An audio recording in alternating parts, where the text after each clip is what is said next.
Lembaga Penapisan Filem Malaysia (LPS) merupakan satu badan agensi yang ditugaskan untuk menapis setiap kandungan filem ataupun video sebelum ditayangkan di Malaysia.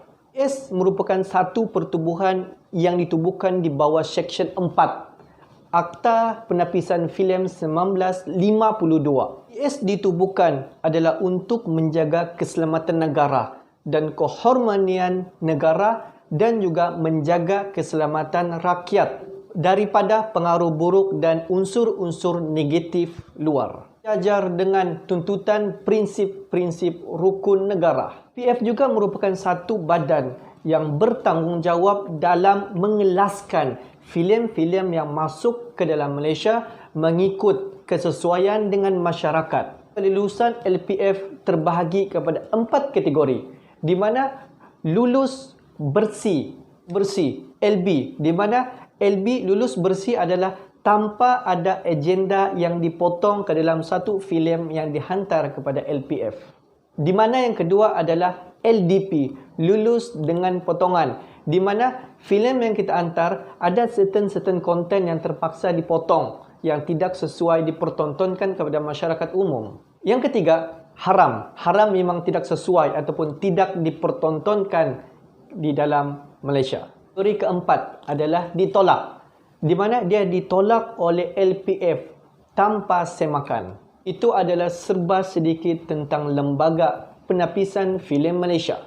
Okey, aku percaya dan yakin bahawa semua di luar sana sudah menonton beratus-ratus filem, beribu-ribu filem dan berjuta-juta filem di kaca televisyen kita dari dulu sampailah sekarang. Dan pada hari ini kita akan tengok ada 6 filem tempatan yang telah di-ban penayangannya di Malaysia.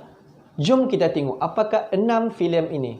Itu antara filem tempatan yang di-ban daripada ditayangkan di pawagam ataupun di televisyen di Malaysia adalah filem Dukun. Dukun adalah arahan daripada Dayan Said dan penerbit dia adalah Dominic Hee, di mana antara barisan pelakon yang membintangi filem Dukun ini adalah Faizal Husin, Umi Aida, Aman Ramli dan banyak lagi barisan pelakon yang join dalam filem Dukun ini. Di mana filem Dukun ini merupakan cerita true story, di mana daripada kisah benar diadaptasikan ke dalam sebuah filem. Di mana filem ini diterbitkan pada tahun 2006 dan akan dibuat penayangannya di seluruh pawagam pada tahun 2007. Sinopsis cerita Dukun ini, dia adalah kisah daripada kisah Mona Fendi. Mungkin kamu semua kenal siapa Mona Fendi, yang suatu ketika dulu kalau kita tengok gambar dia aja pun memang meremang bulu roma, sebab semua kenal dengan Mona Fendi. Cerita daripada Mona Fendi ini dibuat filem, diadaptasikan ke dalam filem Dukun. Umi Aida memegang watak Mona Fendi dan dalam cerita itu dia telah membunuh seorang ahli politik. Okey, dan pada tahun 2006 dan akan diterbitkan pada 2007, LPS Malaysia telah menyekat ataupun tidak membenarkan penayangan filem Dukun ini. Pada ketika itu takut menyentuh sensitiviti family, keluarga mangsa yang terlibat. Pada tahun 2018, tayangan Dukun telah dibenarkan dengan syarat ada beberapa scene ataupun ada beberapa konten-konten di dalam filem Dukun itu telah dipotong dan telah ditapis semua oleh LPS dan telah diterbitkan dan ditayangkan ke seluruh pawagam Malaysia pada tahun 2018. Filem yang kedua adalah cerita filem Mu'alaf, di mana filem Mu'alaf ni adalah terbitan daripada Yasmin Ahmad. Mungkin kamu semua kenal Yasmin Ahmad. Allahyarham Yasmin Ahmad, di mana beliau adalah seorang pengarah filem. Kalau kita tengok antara filem-filem yang pernah diterbitkan oleh beliau, setiap filem beliau adalah penyampaian message yang tersendiri. Filem Mu'alaf ini, yang membintangi filem Mu'alaf ini adalah seperti Sharifah Amani, Sharifah Alisha, Rahim Razali, Brian Yap dan Ning Baizura. Antara sinopsis cerita Mu'alaf ini, di mana dia menceritakan ada 3 orang yang tengah mencari ketenangan hati menerusui agama. Di mana pelakon utama dia adalah si Rohana dan juga si Rohani. Di mana si Rohani ini di watak dia adalah si Sharifah Amani dan Rohana adalah si Sharifah Alisha. Kesimpulan dia, filem ini agak kontroversi sedikit, di mana dia menyentuh sedikit sentimen keagamaan. Di mana pada ketika itu dipercayai si Sharifah Amani membotakkan kepala dia. Membotakkan kepala dia, mendapat teguran daripada Mufti Selangor pada ketika itu, di mana wanita sebenarnya tidak boleh membotakkan kepala sebab dia akan menyerupai lelaki. Pasal itulah penayangan sepatutnya pada tahun 2006 filem Mu'alaf ini tidak dapat ditayangkan di Malaysia. Yang ketiga adalah filem Absent Without Leave. Nama macam orang putih. Tapi ini adalah terbitan daripada Malaysia sendiri, iaitu daripada seorang pengarah daripada Perak, Kek Huat Lau, di mana beliau yang mengarahkan filem Absent Without Leave. Filem Absent Without Leave ni sepatutnya akan dirilis atau akan dilancarkan pada tahun 2016. Tetapi filem Absent Without Leave ni adalah sebuah cerita dokumentari. Dia adalah cerita yang real, adalah sebuah cerita yang true story yang diadaptasikan menjadi sebuah dokumentari. Mana kisah sebenar dia adalah datuk kepada si Kek Huat Lau ni, bukan seorang ahli Parti Komunis Malaya pada ketika itu. Di dalam filem ini apa yang pengarah cuba ingin sampaikan adalah pada kemerdekaan pada ketika itu, Parti Komunis sendiri memperjuangkan Malaysian Independent pada ketika itu. Pada cerita itu banyak menimbulkan kontroversi dan penayangannya sepatutnya pada 2016 telah di-ban oleh Lembaga Penepisan Malaysia. Keempat adalah filem fantasi. Ini adalah satu filem yang sudah lama dahulu telah ditayangkan. Patutnya filem ini telah ditayangkan pada tahun 1991 lagi. Pengarah untuk filem ini adalah Aziz M. Osman, yang membintangi filem Fantasia ni adalah seperti Mustafa Kamal, Faizal Hustin, Erma Fatima dan Kuza, dan banyak lagi antara artis yang membintangi join untuk filem fantasi ini. Cerita antara sinopsis cerita fantasi ini adalah dia satu ratu yang hidup pada zaman kuno, di mana pada bulan mengembang sahaja ratu ini akan keluar mencari seorang darah sunti untuk dibunuh. Iaitu di mana ratu itu membunuh ada satu orang gadis yang nama dia Sidara, di mana Sidara ni telah mati.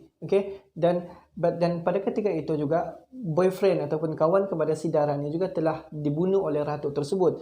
Jadi Sidara ni telah bersumpah akan membunuh, akan membalas dendam di atas kematian boyfriend dia dan juga dia. Dalam cerita ni banyak sedikit adegan-adegan songsang, di mana si Dara ni masuk dalam roh si Dara ni masuk dalam badan wartawan tu. Lepas tu wartawan tu terhisteria. Lepas tu banyak babak-babak yang dia menunjukkan macam spiritual sumpah-sumpah. Mungkin sebab ini penayangan filem ini diharamkan. Tetapi apabila ditayangkan semula pada tahun 1994, banyak sen-sen yang sumpah-sumpah tu semua di-cut. Lepas tu barulah selepas banyak sen-sen tu di-cut, barulah Lembaga Penepisan Malaysia meluluskan penayangan semula. Mungkin sebab itulah. Kelima adalah filem Banglasia. Banglasia adalah terbitan daripada Namwi. Barisan pelakon yang join dalam Banglasia ini adalah seperti Namwi sendiri dan juga Saipul Afek dan Datuk Arumugam, pelakon-pelakon yang join dalam filem Banglasia ini. Sinopsis cerita Banglasia ni di mana seorang warga daripada Bangladesh datang ke Malaysia yang bernama Haris untuk mencari nafkah ataupun untuk mencari duit untuk berkahwin dengan girlfriendnya yang berada di Bangladesh. Dan pada ketika itu apabila si Haris sampai di Malaysia ni, tunjukkan struggle. Si Haris ni struggle mencari nafkah, mencari duit di Malaysia untuk berkahwin dengan girlfriend dia. Tetapi persoalan dia apabila filem ini diharamkan ditayangkan di atas antara beberapa sebab. Mungkin di dalam filem Banglasia ini banyak dipaparkan cerita-cerita kehidupan semasa yang berada rasuah, perdagangan manusia. Lepas tu dia menyentuh bab-bab sentimen perkauman. Ini dikeluarkan pada tahun 2014 lagi. Dan selepas daripada tapisan daripada Lembaga Penepisan Malaysia, penerbit filem ini telah pun cut ataupun dia potong di mana antara sen-sen yang censored Okay. Lepas tu dihantar semula ke Lab Penapisan Malaysia dan telah berjaya dan disiarkan dan diterbitkan, ditayangkan di Pawagam Malaysia pada tahun 2019. Dan nama pun telah ditukar daripada Banglasia permohonan pertama dan diluluskan dan ditayangkan pada tahun 2019 dengan nama Banglasia 2.0. Yang keenam, antara filem tempatan yang di-ban daripada penayangannya di Malaysia adalah filem Babi, Namwi. Sebenarnya filem Babi ini, pihak Namwi sendiri ada menghantar permohonan untuk filem ini ditayangkan di Malaysia. Dan filem ini hanya ditayang di Taiwan. Lembaga Penapisan Malaysia mengeluarkan kenyataan tidak membenarkan filem Babi ini dikeluarkan di Malaysia. Walaupun sebenarnya filem Babi ini tidak menyentuh apa-apa isu. Okey bos, itu antara 6 filem tempatan yang di-ban daripada ditayangkan di Malaysia. Ya, kalau kita tengok ke 6 filem ni, sebenarnya banyak pengajaran yang kita dapat. Walaupun dia ada menyentuh sentimen-sentimen ataupun sensitivity, sebenarnya the moral of the story, cerita yang cuba disampaikan, dia ada message. Okay, dia ada message yang pengarah filem ingin sampaikan kepada audience. Ada di sebalik cerita dia. Ada pesanan ataupun untuk audience yang menonton filem-filem mereka. Apapun, aku harap konten ini bermanfaat untuk semua. Dan jangan lupa, kalau kamu rasa konten ini bermanfaat untuk kamu, sila tekan button subscribe. Okay, apa-apa pun, thanks for watching. See you in the next video. Assalamualaikum.